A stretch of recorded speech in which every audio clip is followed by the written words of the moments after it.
Hello hello मित्रों, जैसा कि हमने नीति शतकम में 6 पद्य के विषय में जाना, जिसके की अंतर्गत हमें मूर्ख व्यक्तियों के विषय में बतलाया गया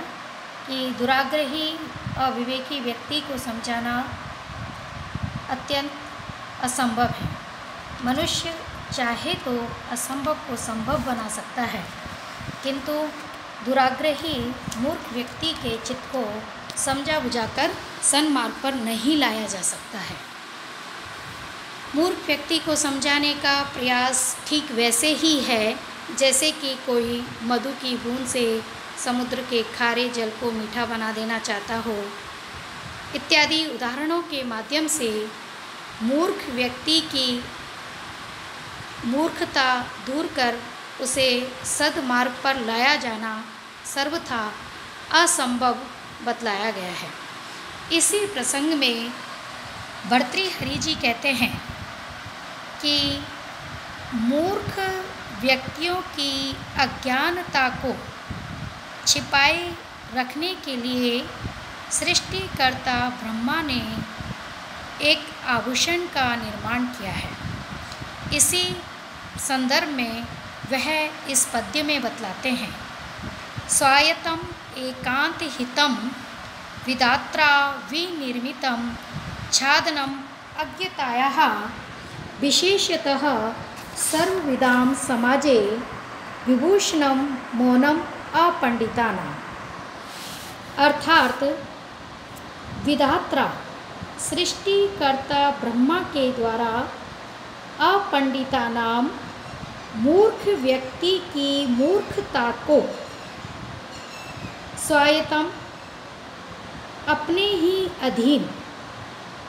एकांतितम अत्यंत कल्याणकारी, अत्यंत हितकारी, मौनम मौन को, अज्ञतायाः अज्ञानता को, छादनम छिपाने के आवरण के रूप में विनिर्मितम बनाया गया है। विशेषतः विशेष करके यह आभूषण विशेष करके सर्वविदां समाजे है, विद्वानों के समूह में जब मूर्ख व्यक्ति स्थित हो तो ऐसे में यह विभूषणम आभूषण होता है। अर्थात कवि के कहने का भाव यह है कि मनुष्य अपनी मूर्खता को केवल मात्र चुप रहकर छिपा सकता है। इसके अतिरिक्त अन्य कोई उपाय नहीं है। जिस प्रकार की काक और कोयल दोनों वर्ण में एक होते हैं, किंतु बोलने से कौवे का और कोयल का पता चल जाता है, तो इस प्रकार मूर्ख व्यक्ति जब तक शांत रहता है वह विद्वान ही प्रतीत होता है, और विशेषकर जब वह विद्वानों के समूह में बैठा हो तो ऐसे में जब तक वह चुप रहता है तब तक उसकी मूर्खता का बोध अन्य किसी को नहीं होता है। तो इसलिए सृष्टिकर्ता ब्रह्मा ने मूर्ख व्यक्ति की मूर्खता को छिपाने के लिए मौन रूपी आभूषण का निर्माण किया है। अतः मूर्ख व्यक्ति को सदैव विद्वानों के मध्य स्थित रहने पर मौन रहना चाहिए। मौन रहने से उसकी मूर्खता अभिव्यक्त नहीं होती है और ये मौन रहना उसके लिए परम लाभकारी होता है। इसी प्रसंग में आगे कवि कहते हैं कि जब तक व्यक्ति विद्वानों के संपर्क में नहीं आता है तब तक वह अपने आप को परम ज्ञानी, परम विद्वान मानता है। लेकिन जैसे जैसे वह विद्वानों के संपर्क में आता है तब उसमें कितना ज्ञान है, कितना उसमें बुद्धि है, कितनी उसमें विवेक है, उसका बोध उसे होता है। इसी संदर्भ में भर्तृहरि जी कहते हैं, यदा किंचिज्ञ अहम गज इव मदान्धः संभवम तदा सर्वज्ञो अस्मि इति अभवत् अवलिप्तं मम मनः। यदा किंचित किंचित बुद्धजन सकाशात् अवगतं तदा मूर्खो अस्मि इति ज्वर एव मदो में व्यपगत है। अर्थात यदा किंचिज्ञ अह गज इव मदान्ध संभवम, अर्थात जब अहम मैंने किंचिज्ञ कुछ ज्ञान प्राप्त किया, अर्थात जब मुझे कुछ ज्ञान हुआ तो मैं गज एव गज के समान मदान्ध संभवम मद में अंधा हो गया, अर्थात अत्यंत अहंकारी हो गया। तदा सर्वज्ञो अस्मि इति अभवत् अवलिप्तं मम मनः, और तदा उस समय सर्वज्ञ अस्मि इति मैं सर्वज्ञ हूँ, मैं सर्वशक्तिमान हूँ, इति इस प्रकार मम मनः मेरा मन अवलिप्तम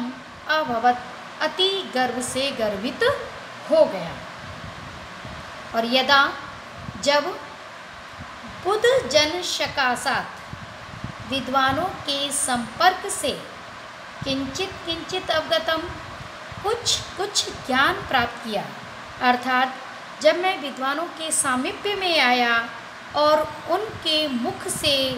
प्रदत्त ज्ञान का मैंने श्रवण किया, जब मैंने उस ज्ञान को जाना तब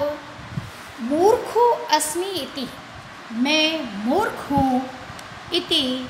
इस प्रकार मैं मदः मेरा अहंकार मेरा अभिमान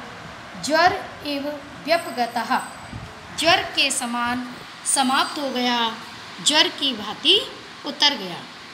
अर्थात कवि के कहने का भाव यह है कि व्यक्ति जब थोड़ा ज्ञान प्राप्त करता है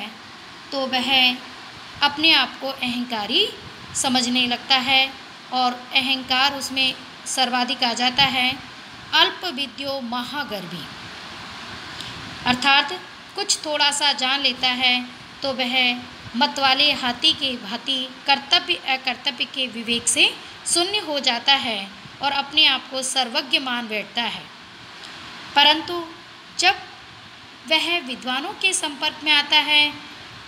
तभी उसे वास्तविक ज्ञान प्राप्त होता है और तब उसे अपनी मूर्खता का अपनी अज्ञानता का बोध होता है और फिर वह अपने वास्तविक स्वरूप को जान पाता है और फिर वह अपने आप को इस संसार में भली भांति देखने और समझने में सक्षम हो पाता है। अल्पज्ञता मध्य का कारण होती है और विद्वानों का संपर्क विद्वता का कारक होता है। इसी से व्यक्ति विद्वता को प्राप्त कर पाता है। इसी प्रसंग में आगे कवि निम्न कोटि के व्यक्तियों के विषय में बतलाते हैं कि निम्न कोटि के जन जब किसी वस्तु को ग्रहण कर लेते हैं तो वह उस वस्तु की तुच्छता को हेयता को नहीं समझ पाते हैं या ये कहें कि उस पर ध्यान ही नहीं देना चाहते हैं। एक दृष्टांत के माध्यम से इस पद्य में कवि इसी संदर्भ में कहते हैं, क्रमी कुलचितम लाला किलन्न विगंधि जुगुप्सितम निरुपम रसम प्रीत्या खादन नरास्ति निरामिषम सुरपतिम अपि स्वापार्श्वस्थं विलोक्य न शंकते न ही गण्यति क्षुद्रो जंतु परिग्रह फलभूता। अर्थात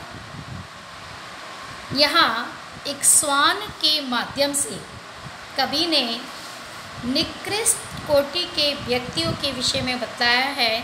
कि किस प्रकार एक श्वान कीट से भरी हुई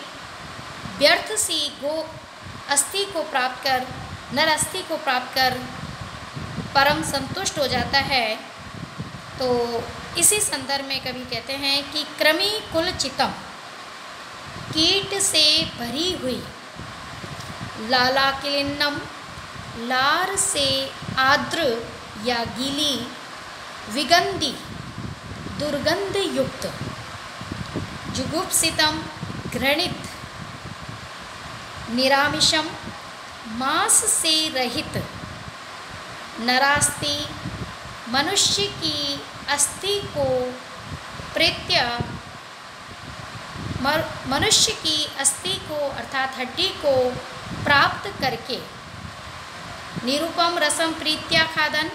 और अनुपम रस और प्रेम पूर्वक खाते हुए, स्वान कुक्कर पार्श्व स्तंभ समीप में स्थित सुरपतिम अपि देवराज इंद्र को भी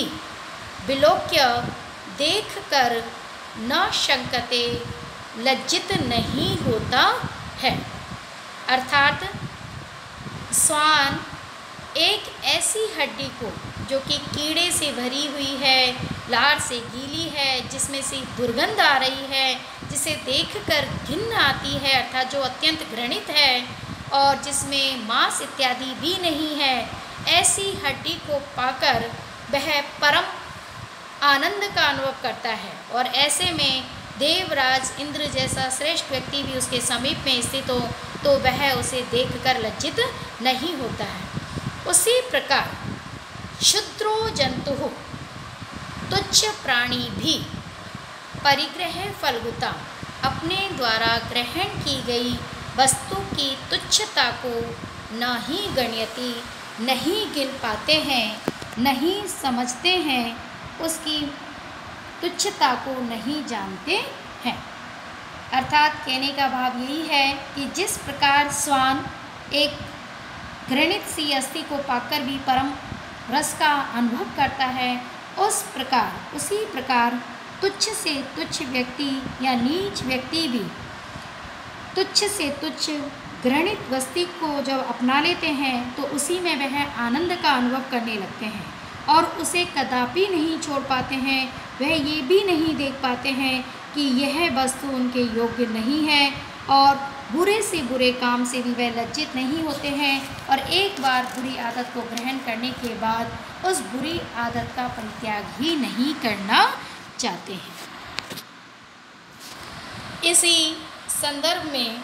कवि आगे कहते हैं कि इस प्रकार जो निम्न कोटि के व्यक्ति होते हैं वह अपनी विवेक शून्यता के कारण ही सर्वथा पतन को प्राप्त होते हैं और उनका जो पतन है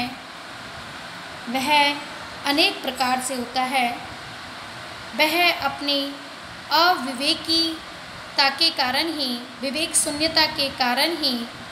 विविध प्रकार के अनर्थों में पड़कर विनाश को प्राप्त हो जाते हैं।